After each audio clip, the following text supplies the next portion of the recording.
Oh, there he is. Come on, guys. Hey. Good evening, Carlito. Hey, I'm doing great. How are you? Good to see Doing you. well, thank you. Nice to see you, Cubanito. Hi. Thank you very much.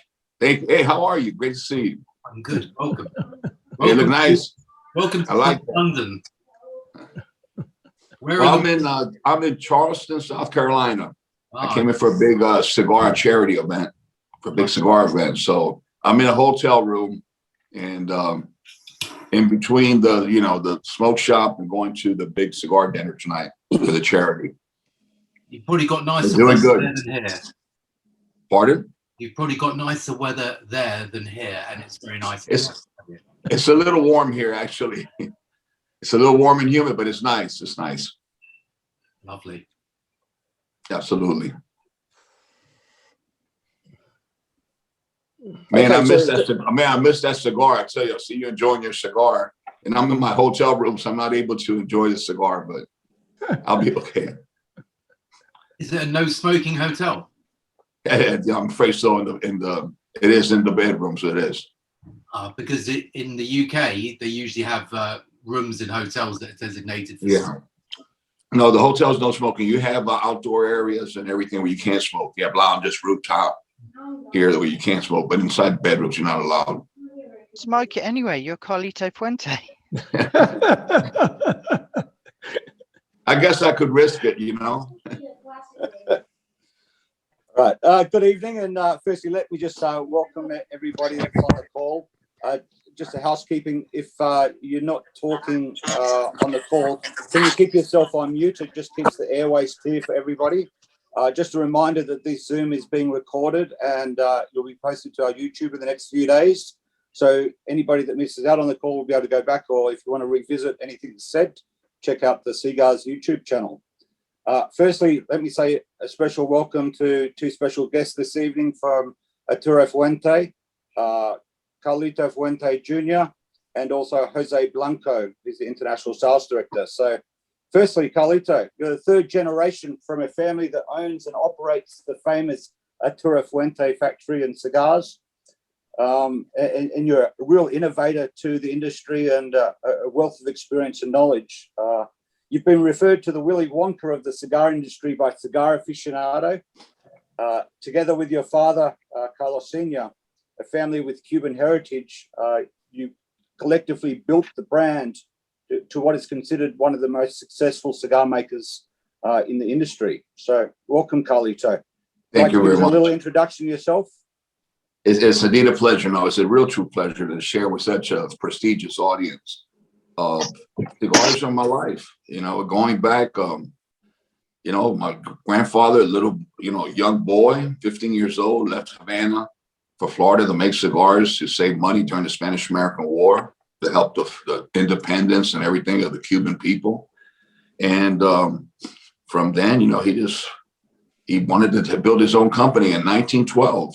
In 1912, he started Arturo Fuente Cigar Factory and grew by leaps and bounds until 1924, while he used to spend months in Cuba during tobacco season. The factory burned down. It was on fire and he lost everything. And he then worked as a general manager for other cigar factories for several years, making their blends, running their factories. Until then, he started in the back of his house, started making cigars with his family. And, he went through a lot of trials and tribulations. You had the Great Depression, you had the First World War, Second World War. And then he started in the back of his house. My father joined in and he was very young. And everybody, literally my whole family's been part of the factory. And we all just, it was like one family gathering, 24 hours a day. You work during the day and you eat and smoke cigars during the night, play dominoes and do all the things that Cuban families do and share stories. And it's been a family affair for 110 years. And, moving fast forward comes the Cuban embargo. All our cigars were made 100% Cuban tobacco. We're not using other tobacco at that time. All the cigars in Tampa, where I was born, was once known as the cigar capital of the world. At one time, made 500 million cigars with Cuban tobacco. think about that, 500 million of Cuban tobacco. It was the cigar capital. It was a cigar city. And after the Cuban embargo, most of the companies, they either sold because they didn't have resources for new tobacco, or they closed. And a few of the companies in Tampa, with a lot of the Cuban immigrants who were leaving Cuba, because most of the Tampa companies were Cuban also, had businesses in Cuba, started moved to Central America and the Caribbean. And that's, we went to Nicaragua in 1973. And in the revolution in 1978, they burned our factory down. We lost everything. Everything was burned down to the ground. And we didn't go back personally, physically to Nicaragua until about 7 years ago. And we rebuilt Nicaragua. We have several farms there. We covered the farms, and we have several big farms there. And the plans and it's being worked now, build a factory in Nicaragua. But after Nicaragua, we went to Honduras. We had another fire there, believe it or not. I know it sounds strange, but fire, I mean, I think Fuente Cigars are forest in fire. It's ironic when you think of fire. You can't enjoy a cigar without fire, but it's been part of our lives. We had another fire in Honduras. We're there about 8 months. And then from there, my father says, listen, we still have a good business in Tampa, Florida, but we only had about 45 cigar makers. They were all in their 70s, older people. The young generation, we tried to teach them, we really did. But it was a time people didn't want to learn to make cigars. The handcrafting industry was changing. People were getting into real estate, development, entrepreneurs. The tradition was not continued. And we knew that there was revolution everywhere. Revolution in Central America. You had the Sandinistas, you had the Contras, you had everywhere. And there was an opportunity for us because the Dominican Republic, which is the island right next to Cuba, had started an infrastructure for foreign investment, which is called the industrial free zones. And big companies like Tabacalera de Garcia, which was Menendez and Garcia out of Canary Island, had just moved there because of the free zones, and La Romana. And the Colemans, General Cigar, had moved to Santiago. And there was a lot of little small factories there. So, in 1979, my father went down. In 1980, we started in the Dominican Republic from nothing. Father started with 7 employees, so 7 people, which were his family. It became his family, the only people he knew there. He found out who was a good carpenter, he hired them. He found out who was a good electrician, he hired them. And we always used Dominican tobacco before, and we had friends who recommended a few people from good families, and they were the ones that, the carpenter went with my father to get the wood to build the cigar tables. My father didn't know where to buy the wood. And then the carpenter became one of the master blenders, because eventually my father taught him with time to be a supervisor. That's what trusted people. The electrician became a tobacco man, and out of those 7 people, most of them until recently retired, but we still have 2 people with us out of 7, and so it's really is a family business today. It's, what could I say? Moving forward is, you tell them 100 years. It's 100-something years. A lot of evolution, a lot of trials and tribulation, a lot of blood, sweat, and tears, a lot of celebration, a lot of memories, and that's what the Fuente world is. It is a tribute and a dedication to hold on to those memories, hold on to what in our minds and our hearts are the greatest times. Hold on to the love of our family. Hold on to the love of every cigar maker who ever worked side by side with my grandfather, or my father, my mother, grandmother. It's, today, so over 300 people working together, 3,000, over 3,000 working together. It's a very, very large family company. And I insist on using the word family very strongly and prominently, because it is family. Everybody there is family. When people come to work, I want them to come into their home. I want them to feel at home. I don't want them to feel it's a place of work. And because when you make a product, an artistic product by hand, you need to have your heart and soul. It's like a musician or a ballet dancer. You got to be completely committed and be in love with what you're doing. That's all part of this huge philosophy that's part of the Fuente world. And, there's just been so many things that I've been blessed to be around. I've been blessed to be this generation. Now my children are in the business, but I've been blessed to be in a special time of the cigar industry where my grandfather really didn't know who was enjoying his cigars other than his neighbors. And the people used to stop in the porch in a rocking chair and tell all the old stories and speak about Cuba and the younger days and all that. Maybe the grocery store across the street who sold his cigars, they used to visit. But today, I've been blessed to get to meet so many people around the world. This is what I feel has been my biggest blessing, because now not only through social media but events through the media, it's my family has grown. It's incredible. The people that I've been able to touch, to hug, to kiss, to share their stories, their lives, to speak to, the calls. It's overwhelming for just one human being, to be honest with you. I'm very humbled by it, but it is overwhelming. I can't deny that. Thinking back, here's a little boy who was born in a little wooden house in the historic Ybor City, was a fine cigar capital of the world, a tin roof. And today, traveling worldwide, but not the travels, because of course that's wear and tear, but the hugs, the worldwide hugs from all cultures, from all people, the stories, how something as simple as a cigar, it's incredible, has brought so many people around the world. It's that smoke, it's that all those years, it's those 100 years of love, tender love and care. That smoke that embraces all together, no matter what part of the world you're in. It's a connection. It's something that is spiritual, and it's something that I don't take lightly, and I take with great respect. It's a huge, huge privilege to be accepted into this world, and to what I will say, myself and all of us, I'm sure all of you believe, the most wonderful industry and the most wonderful pastime in the world. It certainly is, and kudos to yourself and all your family for what you've provided to the cigar industry. Let's just go back to, what were your first memories of cigars, and were you always destined to be within the tobacco industry with your family? Well, that's a great question. My first memory of cigars. I was born in a clinic, but my parents were 18 years old. 18, think about it, 18 when I was born. So they didn't have any money. They lived with my grandparents. Where was my grandparents' house? In the factory. So literally, I was born in the clinic, and the next day I went to live in the factory. Imagine being breastfed in the factory. I don't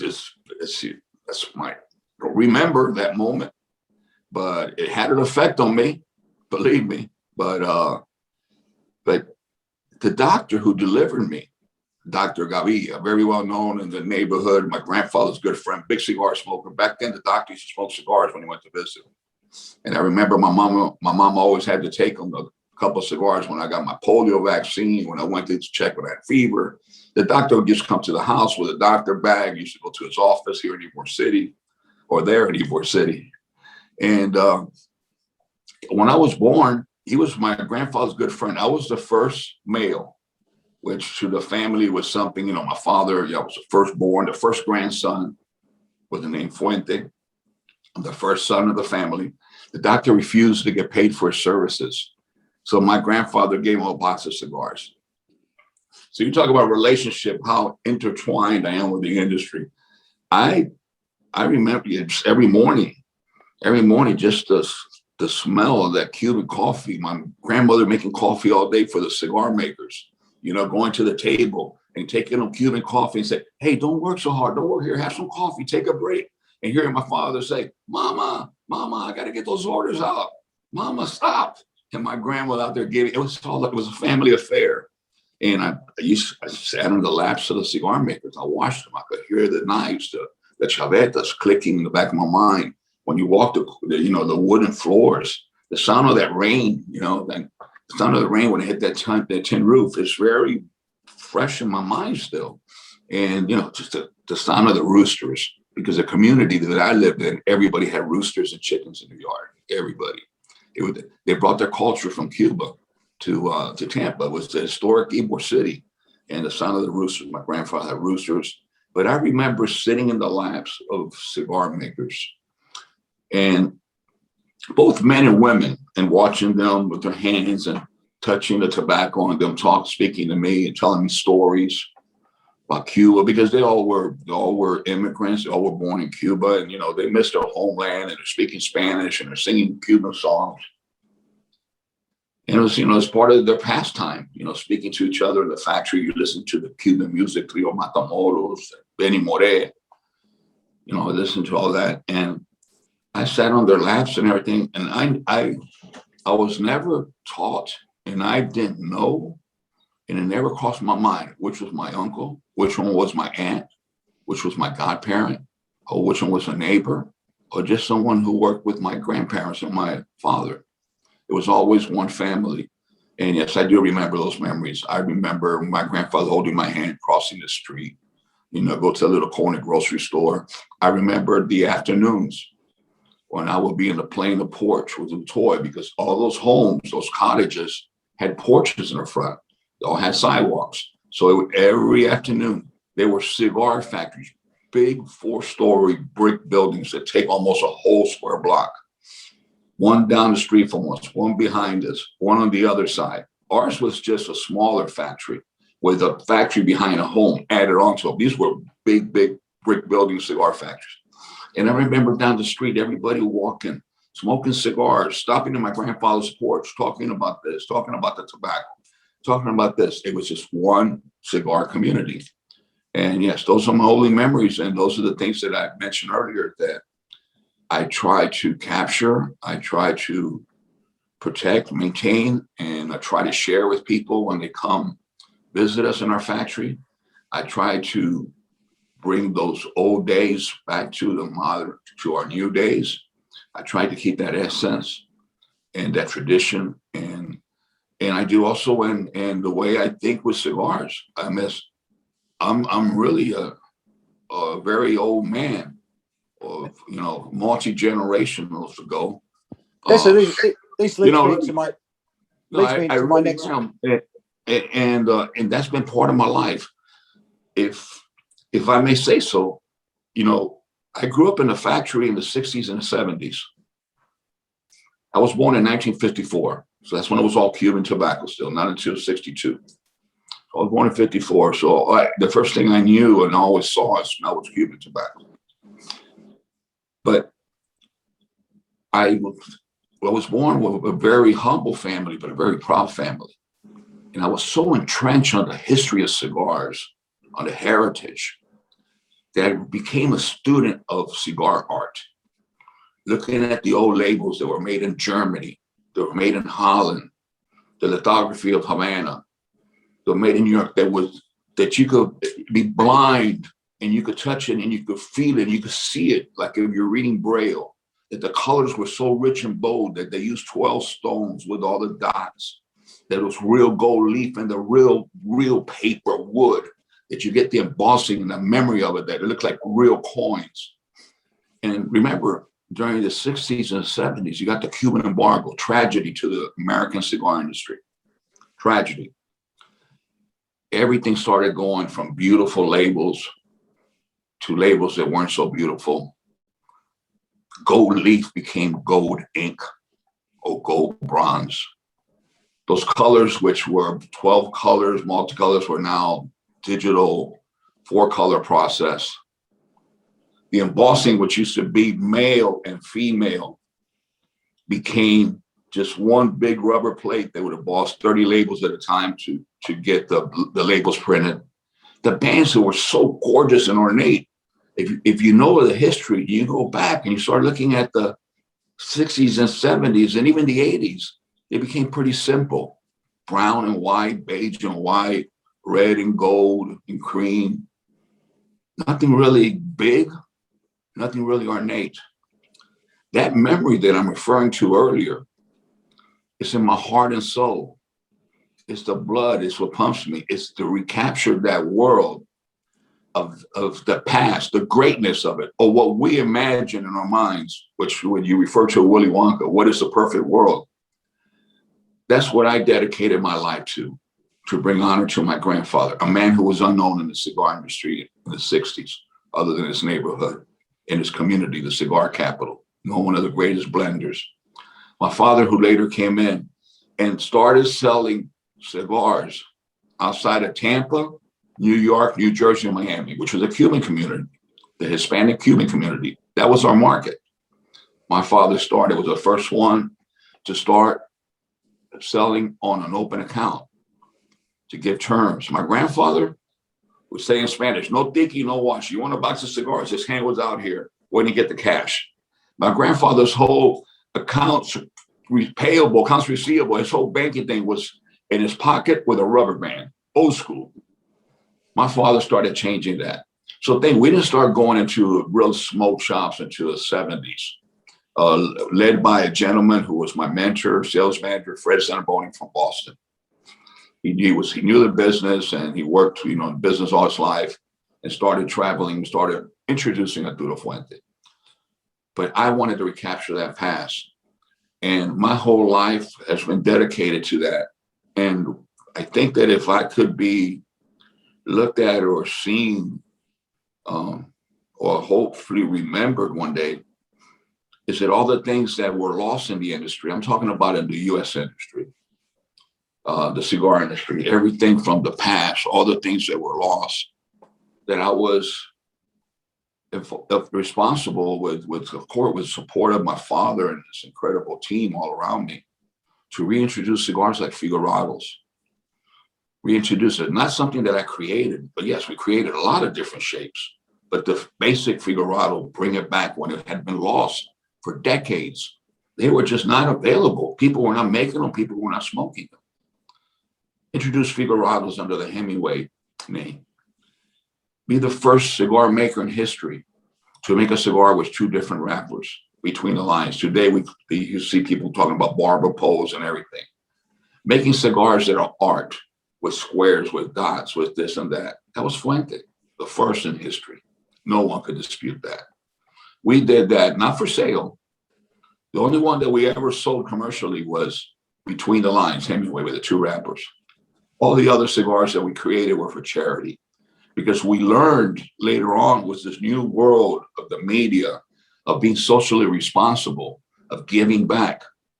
We got into the artistic part of it to make artistic cigars so that we could auction off at charities, and people wanted one-offs, one of a kind, collectibles. They bring in extraordinary amount of money because it's a cigar, but people want something special. But it's not only the cigar. It was a cause because people were giving back. And it's just so many things, from being the first who could successfully claim to grow successful wrapper in the Dominican Republic, cigar wrapper. And, if I could continue to talk, you could stop me at any time. But, there's 100 years of stories how that came about, and it all came about from a gentleman visiting from Paris, France, Mr. Mature. He was the president of the Retail Association, came to visit us, saw everything, the factory, saw our warehouses, saw the history of the Dominican Republic, because we started inviting people to the Dominican Republic, because nobody knew where the Dominican Republic was unless you lived in New York City. Everybody knew where Colombia was, where Cuba was, Puerto Rico, Jamaica, Mexico, the ones that used to import that funny weed stuff and everything, Jamaica, oh yeah, Americans knew that. But Dominican Republic, where is that? And I told him, it's the island of Hispaniola, where Columbus landed, the first colony of the New World, the first cathedral, the first hospital, the first university. It's right in the heart of the Caribbean. It's a canoe paddle away from Cuba. It's right between Cuba and Puerto Rico. It's this heart. And we started inviting people because I always believe, like the word I use, will say procedencia. If you don't have origins, whether it's cheese, wine, a perfume, good whiskey, then you don't have a story. You don't have, it's the music, it's things, and the way people dress. It's the people that make it. I've said it over and over. I've learned this through all my life. It's not about cigars. It's about the people. And this gentleman said, Carlos, what you guys have this was 1988, okay? 1988. He says, Carlito, what I seen here, listen, I've been going to Cuba for 30 years, this and that, 25 years, go every year. And this reminds me when it was the old families, the way the people, the clean cleanliness, the organization, the love, the music, the smiles, everybody, the hugging, the tapping on the back. He says, but you're never going to be a great cigar producer. And I was already 8 years in the Dominican Republic, and I had fallen in love with the Dominican Republic. I had married into the Dominican Republic. It was already my world, and I'm a very grateful human being. And it was good until we were growing. We were surviving. He said, Carlito, you're never going to be a great cigar producer. I said, what do you mean? He said, you're great, but you're never going to be a great cigar producer. He says, are you realize that you don't produce a cigar, that you assemble a cigar? And I said, Mr. Mature, what do you mean by that? And he says, where's that wrapper coming from? I said, Connecticut, Cameroon, Ecuador, Honduras, Nicaragua. He says, you're just, what did it make next door? I said, Levi's. He said, you're no different Levi's. Levi's, they bring the fabric in, they assemble it, and they export it. It doesn't matter where it's made in San Salvador, in Hong Kong, in Canada, Dominican Republic, could be made anywhere, it's Levi's. You're assembling a cigar because if you, the crowning glory, like he mentioned it, of the cigar is the wrapper. And if you can't produce the wrapper in your cigars, you're not producing the cigars. And that broke my heart. And that triggered me coming to understand and realize I have to grow wrappers. We never intended to, it was never to create probably one of the most controversial sought after trademarks brands in the world, that, is iconic identification of a father and son in a tobacco field with the procedencia of the soil where it's born, with even the clothing starting a trend in the entire industry where people wear Panama hats and white guayaberas when they go to cigar events. That wasn't the way it was when I started going to cigar events. People were wearing Armani suits, and Zania and things like that. Now I go to all these events, everybody has a white shirt and the hat. That was Carlos Fuente, father and son. Even the Fuente look. And it was never our goal to create a great success. All we wanted to do is to prove that you go wrapper, because no logical reason. You go wrappers everywhere. Maybe not some so good, not so well. They taste different. I mean, it's very, very costly. But there was no logic. And we were very stubborn. We just persevered. We failed and we kept on. It wasn't easy. Production very low. But we just got a few leads, made a few cigars. It clicked. And little by little, after 25 years in Chateau La Fuente, it's become a Cinderella story. Yeah. Yeah, so Carlito, I think this leads into the famous Opus X, or the Fuente Opus X. This is the Robusto cigar that was featured in the samplers that everybody's smoking. Great. On these. I wish I could join you with it. So give us a little bit more explanation about the uniqueness of these, because these are certainly a range of cigars that put Fuente on the map and really made you synonymous within the industry. Well, yeah, there really is. It's just not. We don't have a marketing company. There's no marketing company. It's the Fuente family, and there's a story of a lot of pain behind that cigar. There's a story, a lot of love, sweat, and tears, but there's also celebrations. It was very, very difficult. We worked on blends for years. I mean, the cigar, we started growing tobacco in '91. The cigar did not hit a few boxes. Let me not say production, but a few boxes went to only the key retailers in Manhattan. On November 18th, which was my grandfather's birthday, because my father said there was such a controversy that we weren't saying the truth, that it wasn't Dominican tobacco, that, because Cigar Aficionado had been doing ratings with it. It was called Project X from Planet 9. The first one that was rated had a Fuente band on it. We didn't even have a name. And for 2 years, they had talked about this story, a story that came out in '83 called, 93 called Seeds of Hope. In 1993, Rush Limbaugh was on the cover talking about seeds of hope, about this dream to be able to go rapper. And my colleagues are inside that. My Dominican colleagues are interviewed, which broke my heart. At that time, I didn't understand what was happening. Why would they be interviewed in a profile in the story of the Fuente family? Why would their photos be in this article? But they were interviewed also because everybody had been saying that it wasn't true, that it was a lie. But Cigar Aficionado, being journalists as they are, they sent a journalist, a young man by the name of Tom Franks, that doesn't work with them anymore. He was an understudy under Gordon Mott. They sent him down to do journalism, to seed tobacco, smoke it at the agriculture stage and at the aging stage and fermentation stage. This is already going on this third crop. The seed of tobacco cigar had not been introduced yet. And I mean, it took me 2 years, just that band. Everything in that band has a symbol meaning to me. That's why it was Fuente Fuente. It's Carlos Fuente, father and son. The two F's are Fuente Fuente, my father. I want to pay tribute to my father. Not any longer Arturo Fuente, my grandfather, who I love so much and I still do an honor. But Fuente Fuente. And it was Project X, because my father named Project X, with George Brightman, because my father said, I don't want anybody to know, because all I hear is that it's a lie. And I'm tired of opinions and this and that. For now on, it's Project X. So we named it Project X, and it became our baby's nickname. Project X. It became like the baby's nickname. And Project X from Planet 9. It's a secret. Project X from Planet 9.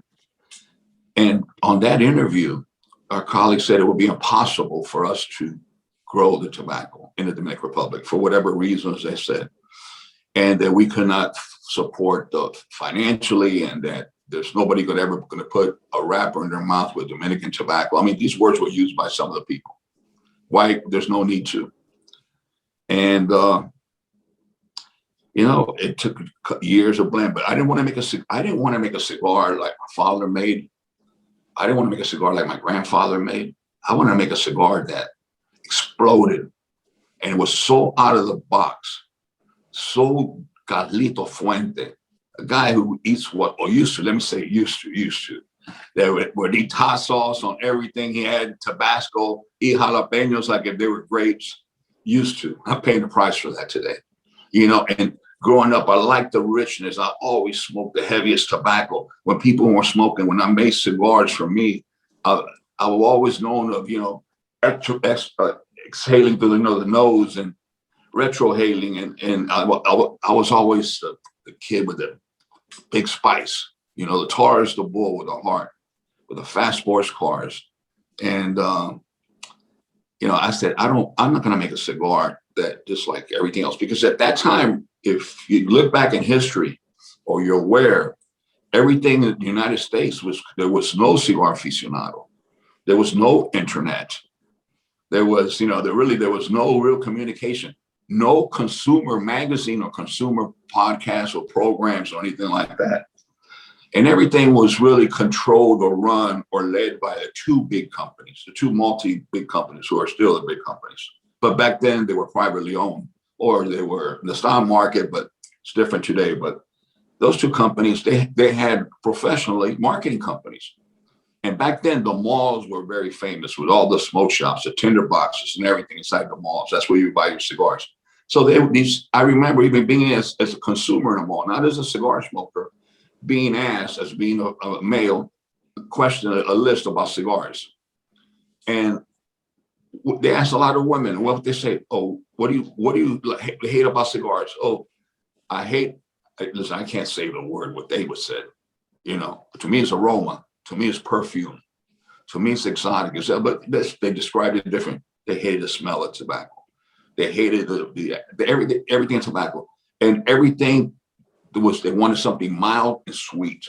So all the campaigns that you saw on all the magazines that were consumers, because family manufacturers couldn't afford that type of advertising, was all done by the two companies. And their advertising campaign was sweet smell of success, sweet smell, sweet and mild. Everything was mild. Everything was sweet, mild. A cigar ad was an ad on top of, it was a box of cigars on top of a Rolls Royce, or by a Louis XIII bottle. Or you see a beautiful woman sitting in an office holding a cigar that's not lit. It was so phony.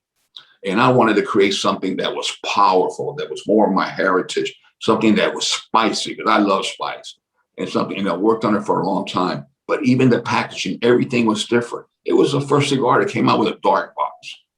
If you look at in most boxes, before the Hemingway, they were just You know, if they were wood, they were just varnished or so forth.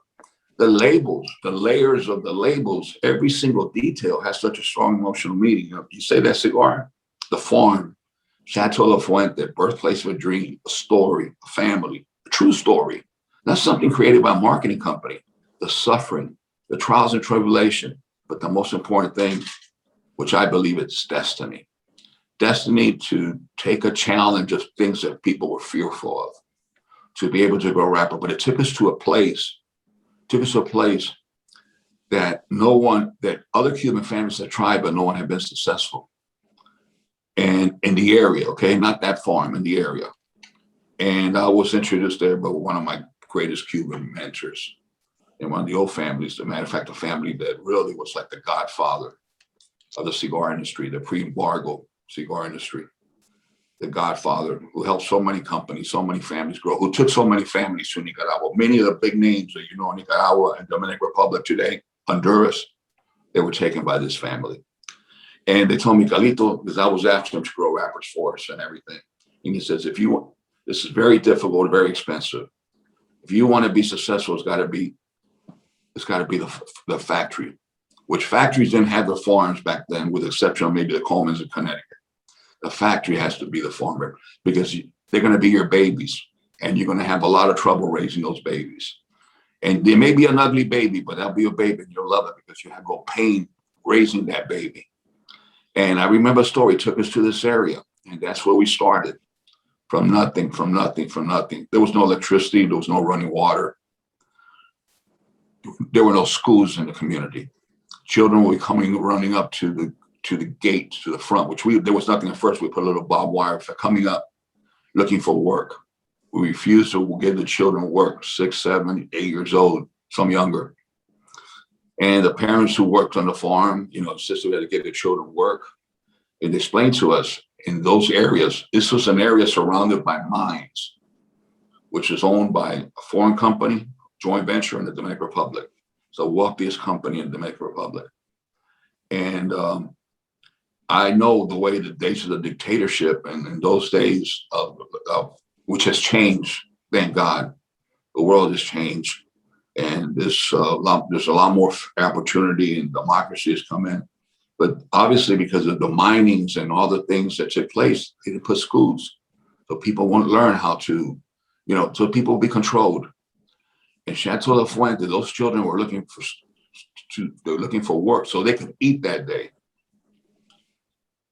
That cigar that you held in your hand with that incredible, gorgeous band, that's the bridge, that's the instrument that God sent us. It wasn't to make a rapper. It wasn't to create one of the most controversial, one of the most sought after brands in the world. It was to make us aware of what was happening in that community. I believe it. Those things don't happen to little boys born in wooden houses like that. It happens to visionaries. It happens to Willy Wonka. It happens to Walt Disney, who has a dream and follows their dream. Well, I followed a dream to grow that tobacco and make my grandfather proud. But what's giving me the most pride is to see a school with over 500 children every year graduating class. Seeing a graduating class every year who graduate speaking 3 languages. Who are in the country is known as the highest education. It's called Cigar Family Charitable Foundation, the Cigar Family School. Everything. I mean, from preschool to a medical center, to high school, to a new technical center, which is now the second year we went through COVID. So last year was a tough year, but the second year open, and we're teaching nursing, the hospitality industry for technical school, jobs, real jobs. And this year, with the contribution of the 10 years that we've had collaboration with Hublot, LVMH company, we're building the Academy of Arts.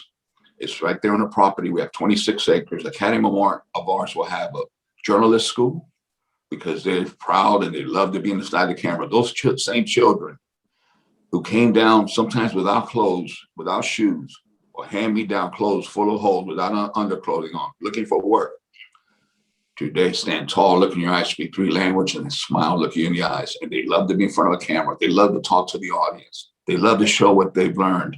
They're very proud. When I have a journalism school, we have a school of music, which is sponsored by the great Arturo Sandoval. 10 Grammys, one of my dearest friends sponsored. It's going to be on all the plastics and all the arts and a musical school, a recording studio. That's going to be inaugurated this year. It is recognized, the foundation is recognized by United Nations as being a model in social and corporate responsibility in giving back to the community. It is green. We run it on solar energy. It is impeccable. You could go to the most expensive private schools in the Dominican Republic. It's nothing near this. And these are children who are born and raised in little shacks with dirt floors, with no plumbing. We brought in electricity. We built 3 bridges to be able to get to the property for children to get in and out of their little, we call neighborhoods or little shack areas, slum areas. It's incredible. What was once considered the most violent area in the Dominican Republic, where criminals used to hide away, today is a paradise. It's safe. There's sidewalks, there's asphalt roads, there's electricity. You see people with their satellites on top of their roof. They may not have a lot, but they all have cable to, they all have all the TV, the satellites that watch Netflix, and to me, that is a God-sent, God-given, God-sent achievement. It's not the cigar. So I wanted to make that connection from the very beginning of my earliest memories that you talked about, the factory, it smelled Cuban coffee, and where the Fuente world is today. It is a Willy Wonka world. It is a Disney world.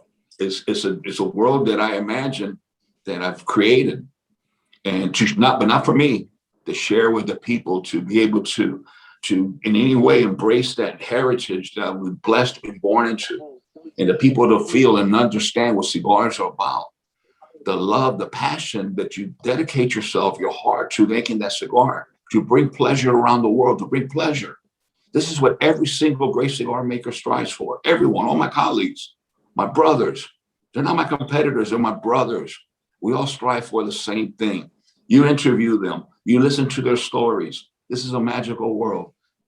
The tobacco enwraps you with love, and there's still something in us. And I say us, I'm talking about all those great cigar makers that your friends, my friends, that we want to share that love. And that's what I want to give in a visual way, in a feeling, in what you hear and what you smell when you come to visit us in our home, our factory, in our farm. Chateau La Fuente has a Hemingway house. Maybe you've seen photos of it.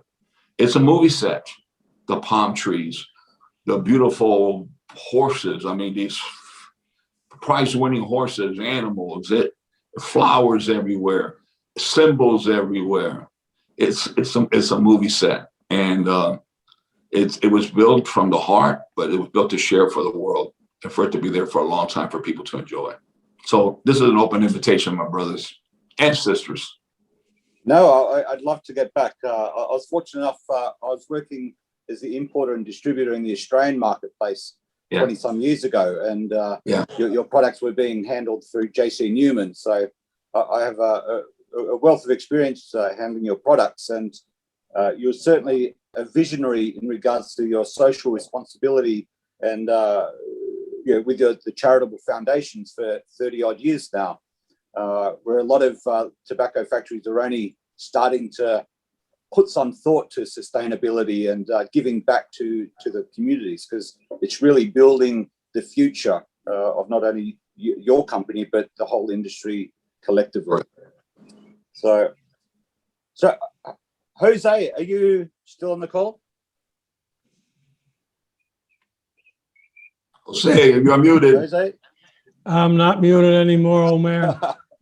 So Jose, I just wanted to bring you in, and as the international sales director, you have a wealth of experience, both in a sales director and master blender for several well-known companies, including La Aurora, Hoyda, Nicaragua. You did a little bit of time with Ernesto Perez Carrillo. Give us some statistics on the distribution of Arturo Fuente cigars around the world, and I know that they're located in many, many countries, and most sought after. Well, to be honest, thanks, Paul, for the question, to being on the show. Look, the way Fuente has done it has been, I would say, a little bit different than any other company. We have gotten our distribution partners. We consider the greatest in every country. To us, it's not about quantity. It's always going to be about quality. And of course, a lot of people claim we don't get enough of this, we don't get enough of that. But it's what I tell people. What would you rather have? A consistent cigar from Fuente, whether it's an Opus or an 858 or a Magnum, or something that's not ready? There's one thing that I've learned through my friendship with Carlito for many, many years. We could go 2 months, 3 months, 4 months without sending out one cigar. If the cigars are not ready, if the tobacco doesn't have the age the Carlito and the team requires, they will not be out.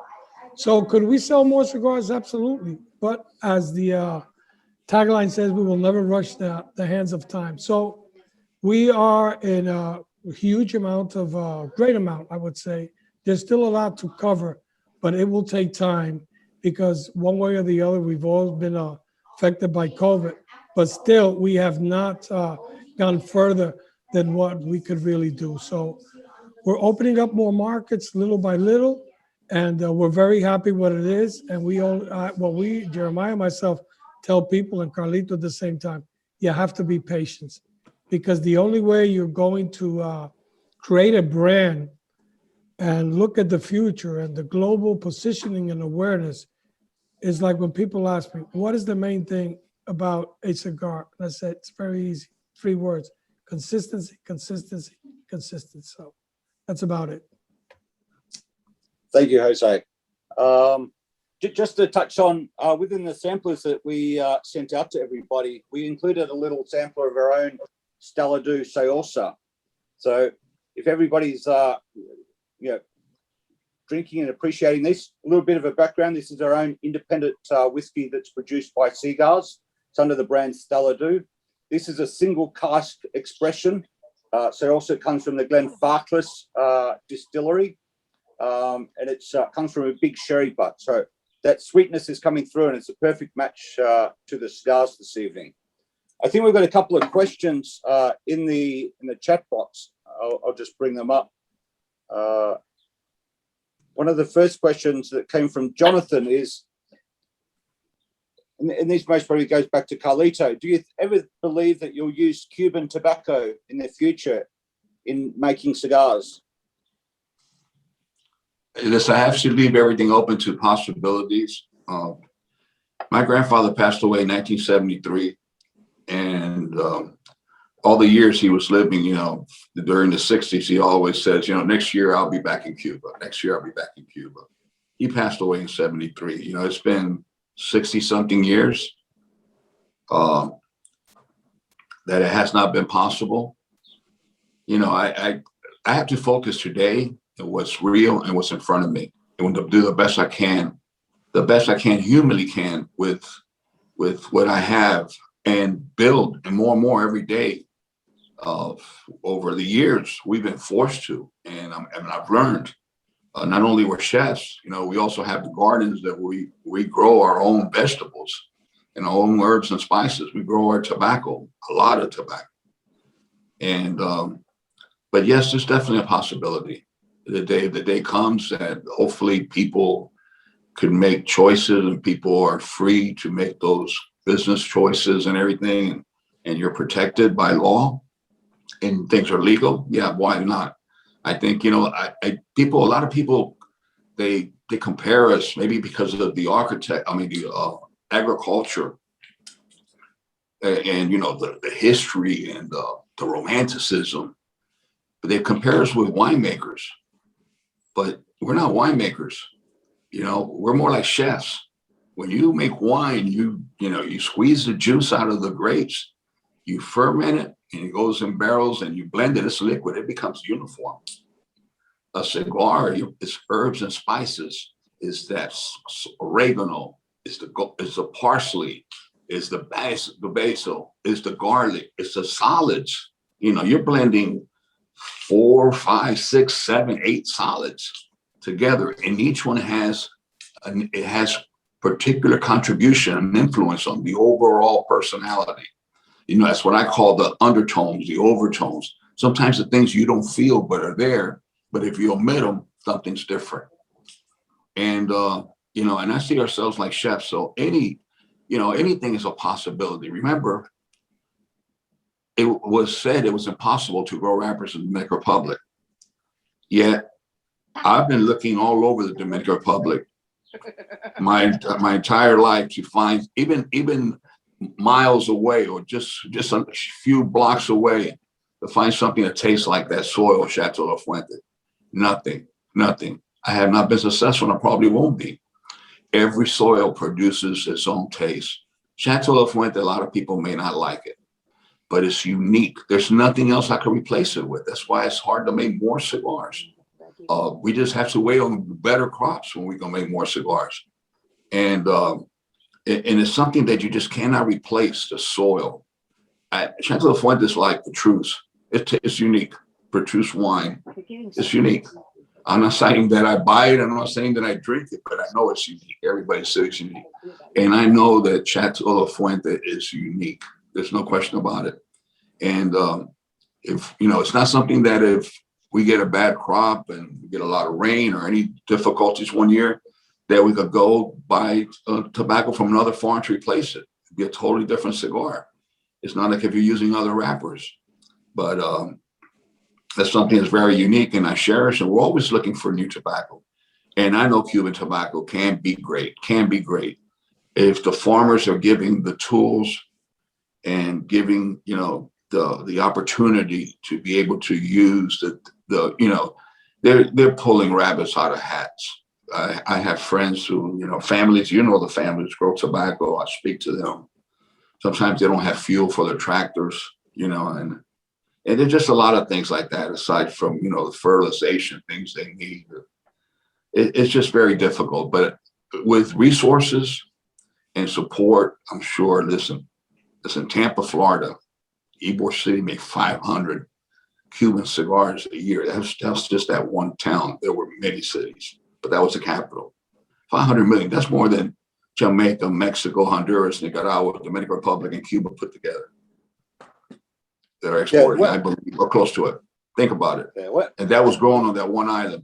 And there was still tobacco that sent to Pennsylvania, to Cleveland, to New York, to all over the world, to Spain, to Canary Islands. And with the resources of that country, that island has incredible capabilities. And, you know, hopefully it'll be in my lifetime that I see the people free, whether I'm able to use their tobacco, whether they allow us, because I don't know what the laws will be in Cuba. But just to, you know, every time I meet a Cuban outside of Cuba, whether I'm in Russia, China, Europe, you know, working with Habanos or something, I hear the accent, I hear the voice. It's like I'm speaking to one of my family members. There's a connection, and, you know, the connection is the leaf. And I just want to see people all around the world, everybody do well. I just want to see peace, man. You know, to me, we're Fuente family is way beyond anything that some people might consider competition. We're about sharing. We're about wanting everybody's life to be better so that we could be happier. And that's honestly, from the bottom of my heart, that's how I feel today. I didn't feel that way. Listen, I'm not a saint. I'm not a saint. I'm 67 years old. I burned bridges and I burned towns. And I've seen many sunrises. Not because I woke up early, because I went to sleep late.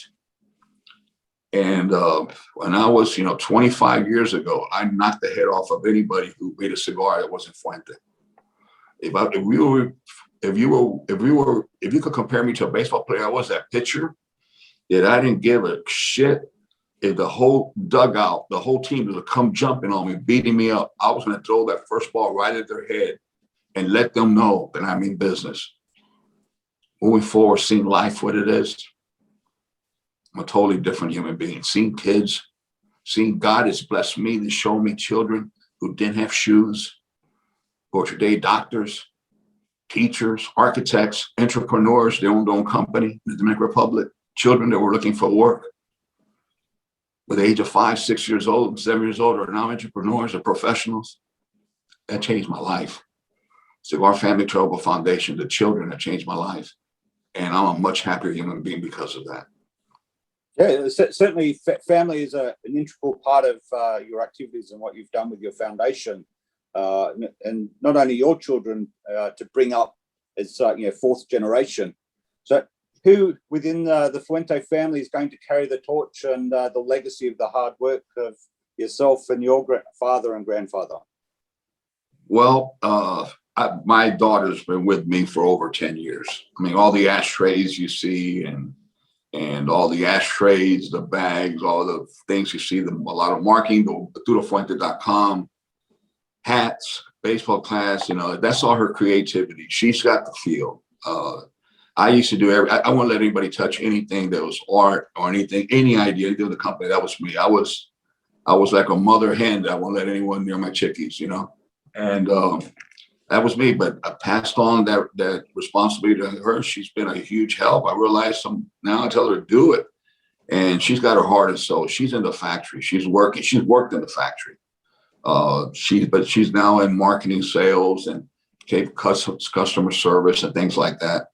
And then I have 3 other children who are fighting to see who's going to run it. But I have one daughter who got her master's in college, who now is getting ready to get married, who worked 2 years in the Dominican Republic after she got her master's, knows tobacco and learned a lot and everything, but she's now living in Florida, preparing for her marriage, and see what happens after that. I have another daughter who just graduated from Washington, who's now in Boston going for her master's. She wants to get involved. She's studying marketing. She wants to get involved in marketing. And my son wants to follow my footsteps. So I don't, it's a lot of pressure. He's going to be 21 next month. And I don't want to put the pressure on him like that because it's a big responsibility. I want him to be happy and do what he loves. We'll figure it out. We got an incredible team. We got an incredible team of people, tobacco people who get the philosophy, people who feel it, people who are in love with the company, who understand that my greatest goal in life is to pass the torch. So when I get on that last train ride, wherever that destiny, where everybody goes to, there's only one conductor on that train. Everybody gets on. Some people get on earlier, some people get on later, but we all get off at the same place. I just want to look back and see someone, a family member, holding that torch that I pass on and smiling and say the memory will continue. That's my greatest goal in life. And my old team knows that, and everybody's supporting me to teach my children and working on it, but they have to earn it. They have to earn it. They have to love it. They have to be passionate about it. They have to be committed to it because they're all owners. They're all part of the family, even if they don't work it. But if they're going to run it, they got to work it. They got to be blood, sweat, and tears. They got to be committed. They got to be committed. They got to be devoted to it. So it's in the process. It's in the process. Hopefully they can work together like a family and prove people wrong that 4th generations can't survive to the 5th. And family companies, family businesses. We certainly hope that. A couple other questions in the chat room. A question from Tomic. He's asking about the Fuente Padron collaboration, which I believe is being released later at the trade show in the US. Is this a cigar that's going to find its way into the international market? No, the goal is exactly that. I mean, this is much too important to both families. I mean, this is a tribute to our fathers. And yes, and I spoke to Jorge Padron. I mean, we made a decision several months ago. We didn't know what was going to happen. Once we heard that Dortmund was canceled, and we really don't know with COVID and everything what would happen with the PCA, we had decided to wait to 2022 to introduce it. It's much too important to us. We need to introduce it to the world. It's a whole story behind it. It can't be something that's introduced in bits and pieces. It's got to be something, got to be with what it means to us, for our families, to be together as two families at one point, at one family, paying tribute to our fathers. So we did speak about it. It will not be introduced this year. The cigars of this age, and we'll wait till next year that we could do something big in Dortmund and also the PCA. We all look forward to it. You just mentioned COVID. Was there much impact within the business in the factories in the Dominican Republic? Well, actually, there was huge impact. I mean, we were shut down for several months.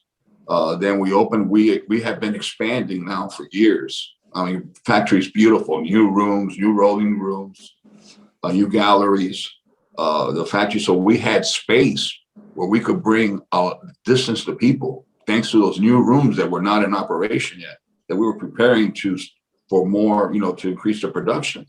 Because we've been working on this plan for a long time now. We were able to get opened up, and we were to get back on track. Right now, we're making more cigars than we did 2 years ago. Our production is up, but this is a process. This year, we will release more cigars because not only the production is up, we've expanded quite a bit. The COVID, it was very, very hard. But not only that, I think it was hard more emotionally and physically on me because of all the worrying, all the responsibility, the 3,000 people. I was locked down in Dominican Republic. I stayed back. I did not go to the United States. I did not go to Miami. I did not go to Tampa. I felt my responsibility is to be with the people, for them to see me, even though I had a mask on and I was covered with alcohol all over, and it wasn't the Carlito walking around hugging all the cigar makers and slapping on the back. Come on, man. We're going to know what a beautiful cigar. Do this. That was a distance, and it was very, very difficult. But I used to watch the news because we were locked down. We had a martial law. We had to be home. And I used to see every day, so many deaths worldwide, this and that. And I started thinking about it. I said, my God, all these people who are extension of my family who've been with me 20 years, 25 years, 30 years, who I love, who's going to be there, who's not going to be there. Then I start knowing all the struggles with all the tobacconists, all the retailers, which to me, that's the heart and soul, is the brick and mortar, the heart and soul, the one that you go to the smoking lounge, the one that doesn't punch a clock necessarily, that's there, that has to clean up, that make sure everything's good. That's the heart and soul of the industry, the tobacconist, the retailer. And I started worrying a lot, and it took a big toll on me. But miraculously, it's crazy. The demand for the cigars I don't remember them being this high. It is really crazy. People are smoking more cigars. People are enjoying more cigars. People have built a place in their home. They're working out of home. They're enjoying cigars at home. People are gathering together. And the cigar industry, for everybody, the cigar industry is, people are selling a lot of cigars. I know that the demand on everything we make has never been higher. The expectation from our customers, the demand has never been as big. I mean, it's really incredible.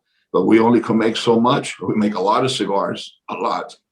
It's not a small production, but it's like the bread in the morning. It's like that. The bread, you go to a local bakery in the morning, it's hot. And every day people come in and buy more bread.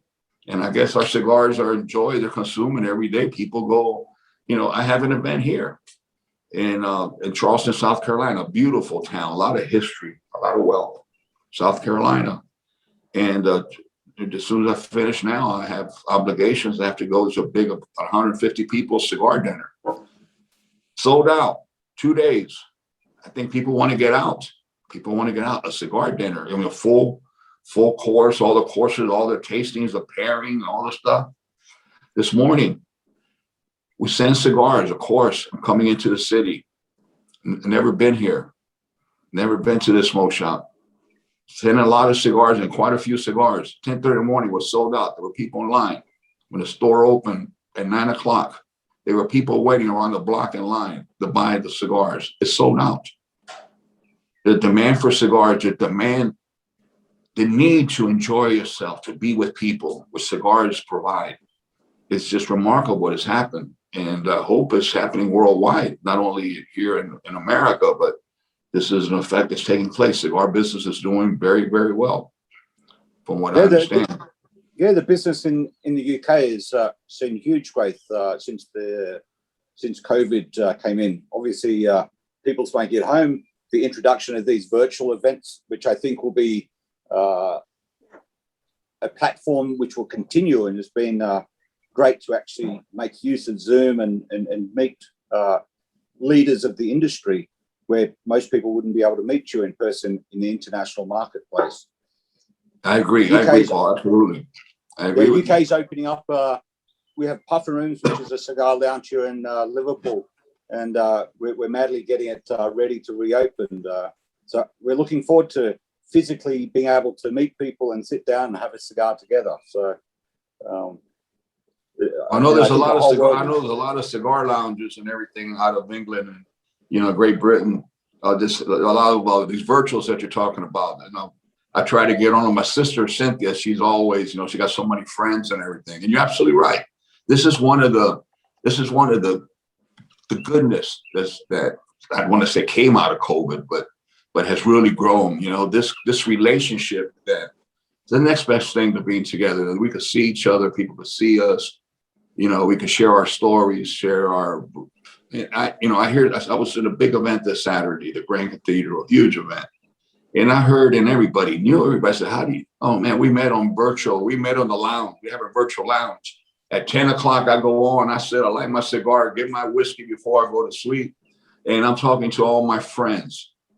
It's incredible. It really is. It's an incredible bonding experience. It is. This is a wonderful thing. And this is one of the big assets I think is going to change the business world for cigars. I'm sure for everything else.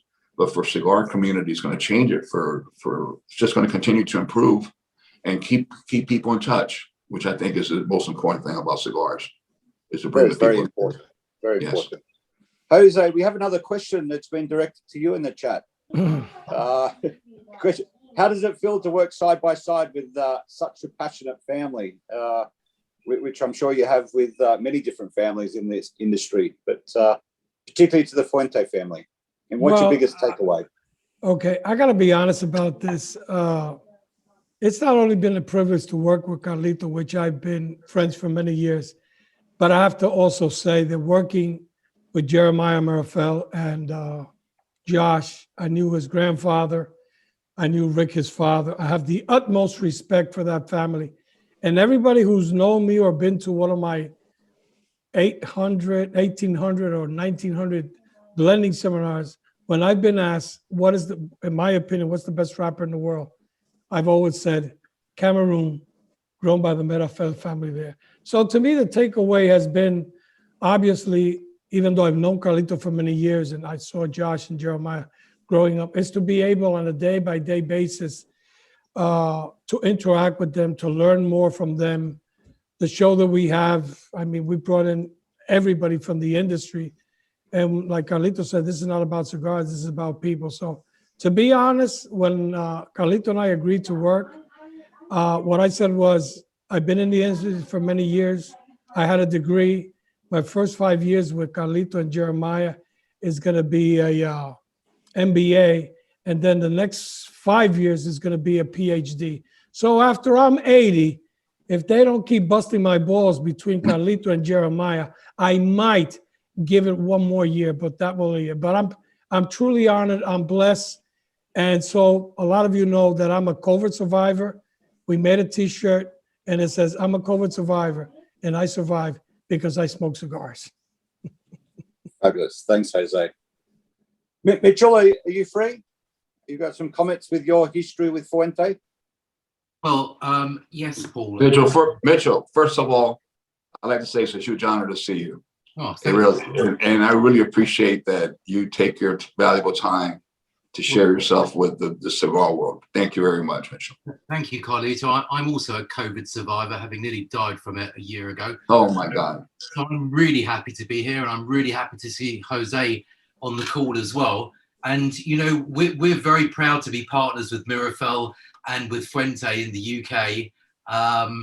It's an incredible brand. It's what we call a super premium brand in our market. So it's not high volume sales, but it's very, very important sales with a massive amount of devotees that will not smoke anything else.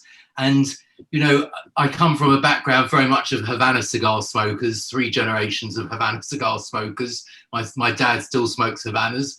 And that sort of background, those people, they won't smoke anything else. So, of course, I was brought into that mindset. It's only Cuban cigars. But over the years, I've tried so many New World cigars, good, bad, and indifferent. But the turning point for me completely was when Jeremiah called me and said, can you do an event last minute at the Corinthia Hotel? It's Fuente and Hublot watches. I didn't know anything about it. He gave me the details. We jumped on it. We did the event. And I can honestly say that Churchill-sized Fuente Hublot cigar was the best single cigar I've ever smoked in my life. It turned my head round. I thought, I am blown away. I mean, I've told Jeremiah this, I've told loads of people this before. I've never tasted anything so good, and it really changed my perception of what could be done and what you did. And I think it was incredible, and I think you're incredible for doing that. And I think that probably opened my mind that much more to trying so many more New World cigars, whether they were budget or mid-range or premium, super premium.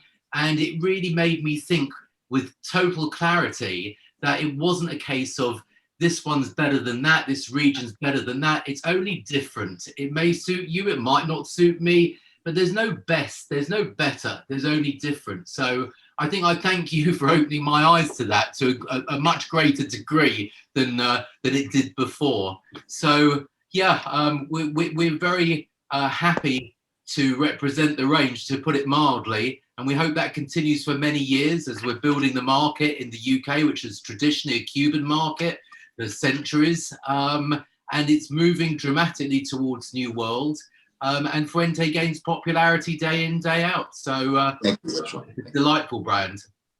Thank you, Mitchell. Thank you for your word. It means the world to me. It really touched me, especially someone with your heritage, your experience, your tradition in the cigar industry. Your reputation is known worldwide. You're highly respected, and your words really touch me. I appreciate it. Well, I will always give my best, and I'm sure my family will, to never let you down. We'll be there for you. you never do. Jeremiah, he's a bit of trouble, but we'll keep him under control. Well, I'll take care of that. Mitchell, you got to be careful because I'm listening to every word you're saying, buddy. I know you are. You And the fact that you said that about the Opus X with Hublot, and that this is being recorded, this is history in the making, Mitchell. This is fantastic. Jeremiah, I've said it in many interviews over the last year because I've been interviewed for so many different channels. I've said it many times, and it is an absolute fact. And also, I should mention that in our new St. James's flagship store, the only brand that has full representation other than the Cuban brands is Fuente. That's it. Right. And I wanted to thank you, Mitchell. I wanted to thank you. We've gone back now for, I think over 20 years, working together, getting to know each other. I also want to take a moment after I salute everybody on the call today. I'm happy to see everybody here. I want to take a moment, Mitchell, to maybe to have a few seconds of silence for one of your partners, one of my partners, and a gentleman who was one of the first distributors of Arturo Fuente in the entire Eastern Hemisphere. A gentleman who stood behind the brand, a gentleman who was part of building the brand. This is 20 years ago, 30 years ago, whenever he started and who left us today. So if we can take a few seconds and pay our respects to a very special man and a very, very, very good friend and partner of Mitch and a lot of us here, Guy Hancock. Very nice. He was indeed my best friend, and he was quite a legend in the cigar industry.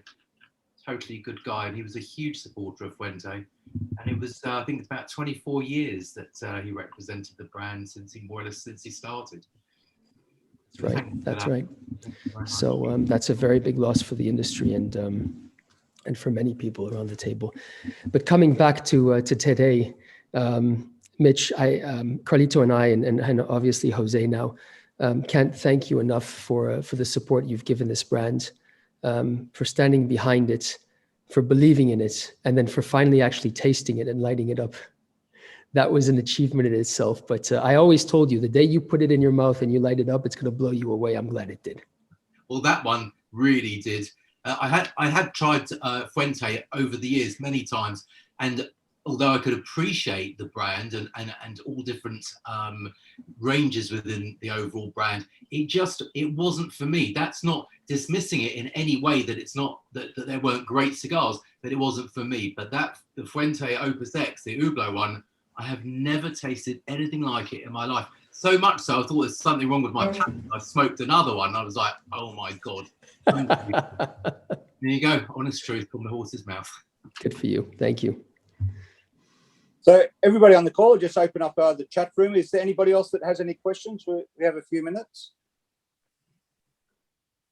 You can turn yourself off mute and join the call if you wish.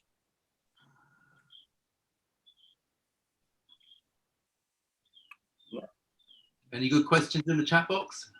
I'm just opening up the chat box. Only a comment from Cigar Gaz saying, "Why does a cigar have to end? I'd light another one."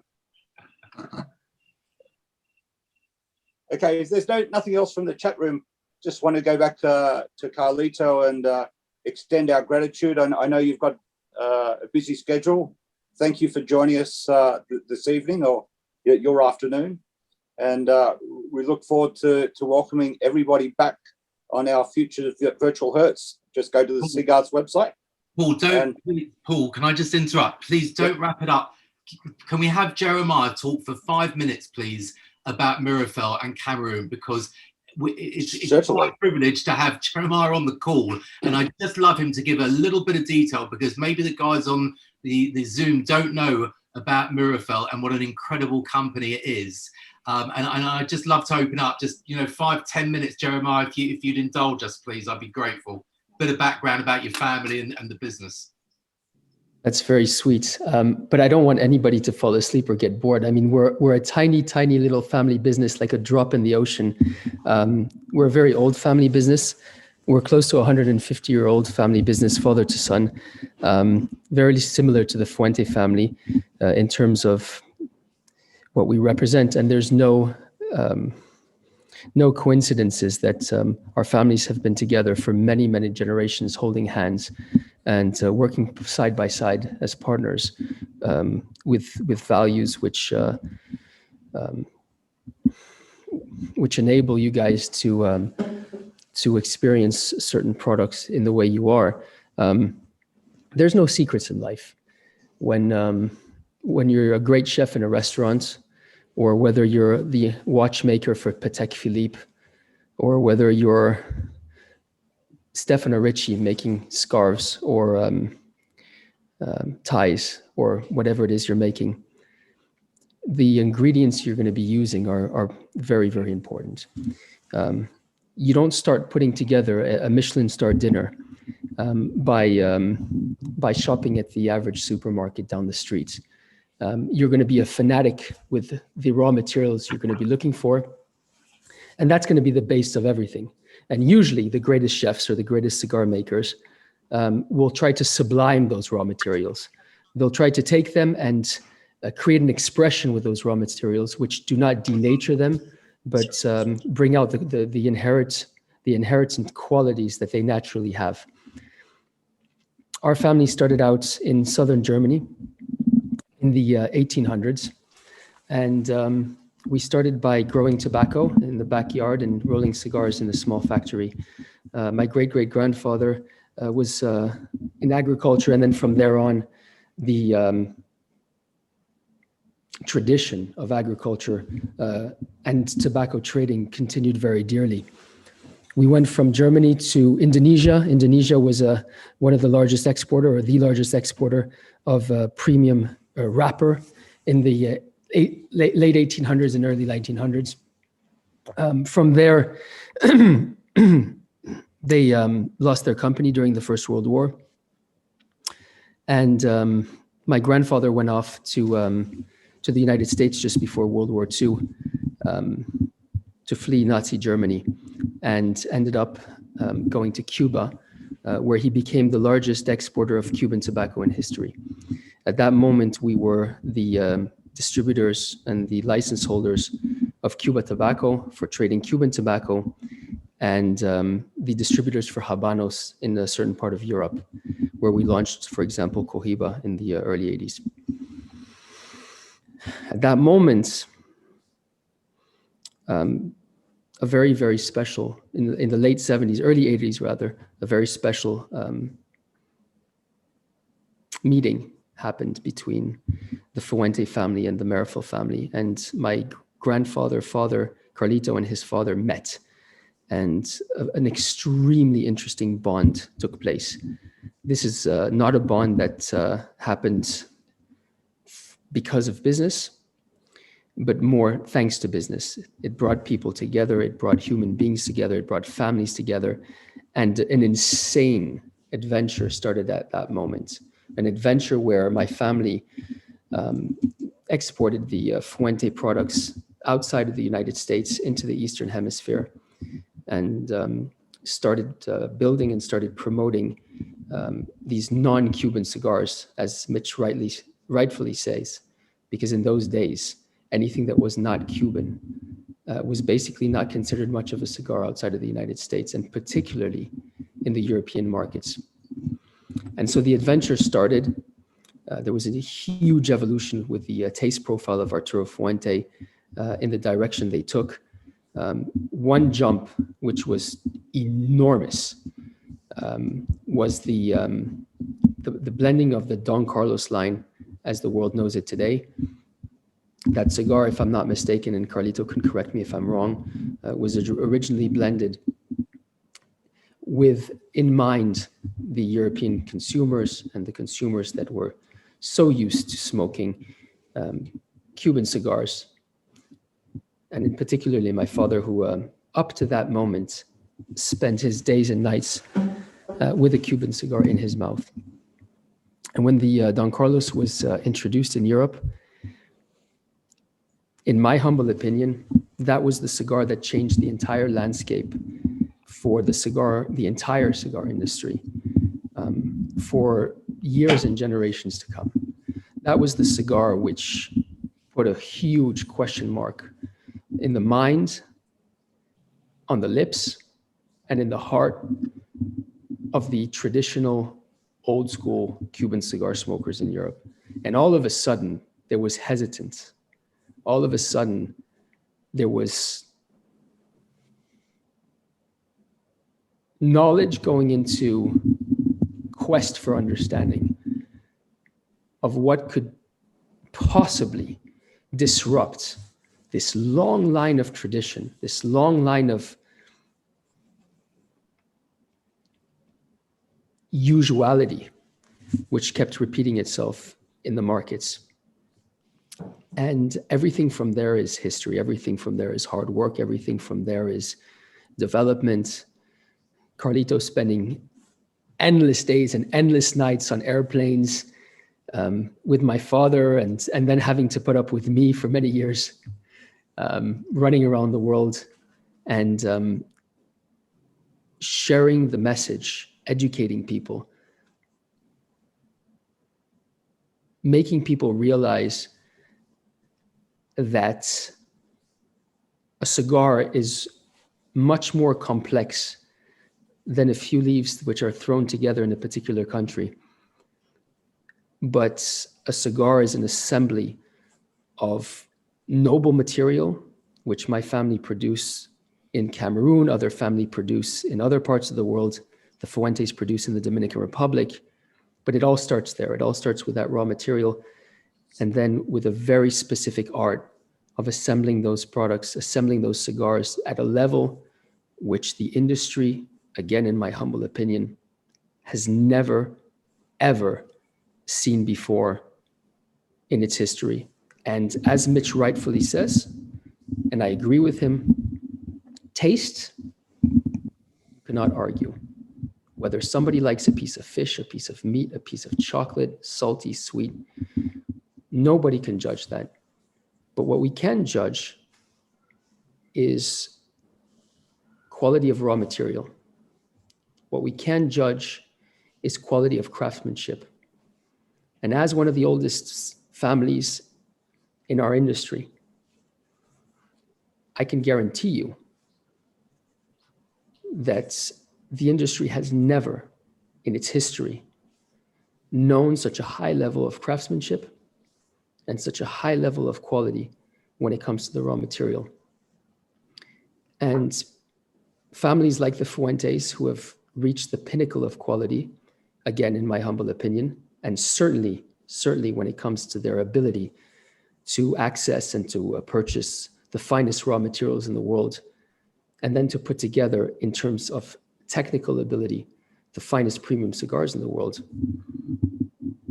It's an honor for me to be able to witness the industry at such a level. And my father, unfortunately, some of you had the honor of knowing him and meeting him. He was an extremely special soul and special human being. Left us in 2003, about 18, 20 years ago. But I know that he left with a big smile, because he left knowing that he was right. He left knowing that the people he believed in were the people who were succeeding and who were going to set the new standards for the 6th, 7th, 8th, and 10th generation of our family business. So I'll stop boring you there. But Mitch, thank you very much. And Paul for hosting this show and for giving us, the Fuente family, Mr. Blanco, and the Marifel family, the opportunity of sharing this moment with you. And I hope that very soon we won't be across the screen from each other, but I could be giving you a huge hug and a big kiss live. Well, I look forward to us all meeting up at least next year, the latest next year at all the trade shows again, when things hopefully settle back to normal, because it's been a crazy year last year, and this year is still obviously very challenging for travel, to put it mildly. But next year, back to normal, and a big hug for you when I see you. And Big hugs to everyone. I also have to add one thing, which is important. I know you guys all know Mitch, but I wanna say a little something, Mitch, if I may. I want to congratulate you, Mitch. I want to congratulate you for everything you've achieved over the last years that, you know, we've been working together, and we haven't been working together before that. Because what you've managed to do, Mitch, is spectacular. And I'm not talking about the business you've built. I'm talking about how you've done it. And I'm talking about the amount of people that are benefiting from the endless work that you've put into your business to bring that pleasure and to bring that passion over to your consumers.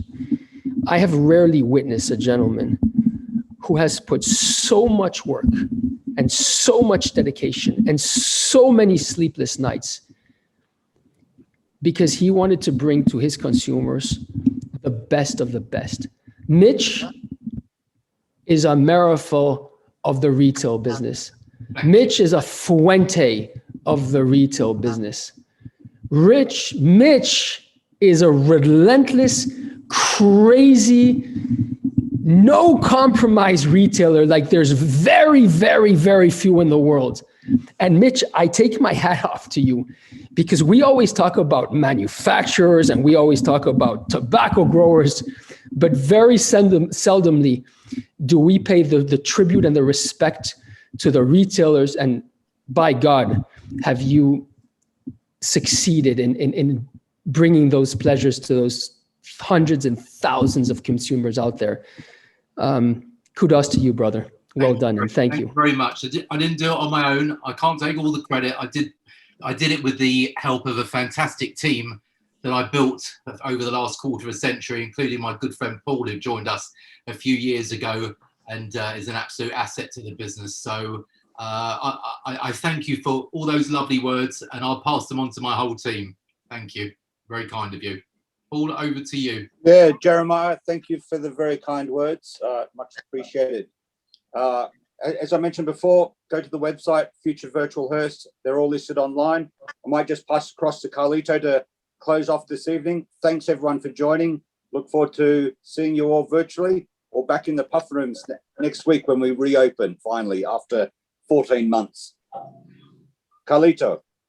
Yeah, this was an incredible opportunity to share our lives with all of you. And I'm very grateful to you, Paul. I'm grateful for you to host this. And of course, Mitchell, for all the support he's given our family, and congratulate him for all his success. And it's you can't be a winner unless you're on a winning team. And I've been blessed with just wonderful people around us. And like Jeremiah said, we're family. Jeremiah's families. I've always considered Jeremiah like a son to me. And Jose, a brother. I've known him for 25, 30 years, my professional life. We've always had great respect for each other. And I'm blessed that he's come on board to educate and to bring in his experience and to pass it on to further generations, because I believe that's what our responsibility is today, is to spread the knowledge, to leave the knowledge, the stories. And what better opportunity than now, this moment, with all your guests and everyone. And I'm just very grateful to all of you. Mitchell, especially you, sir, and you, Paul, thank you. Jeremiah, I love you. Jose, I love you. And I try not to bust your balls as much as I do, but I just love to. So you got to give me a break. And everybody who's out there watching, man, enjoy your cigars. And remember, like I always said, it's not about cigars. It's about the people. My love to all. God bless you all. Thank you very much. Very Good nice. night. Much appreciate it. Thank you, everyone. Good night, Thanks, everyone. Paul, Mitch, Bye-bye now. everyone. Have a good Thank evening. you. Thank you. Good night, everybody. Good night. Bye-bye now. Be safe. Bye-bye. Thank you. Love you all. Bye-bye. Hasta luego.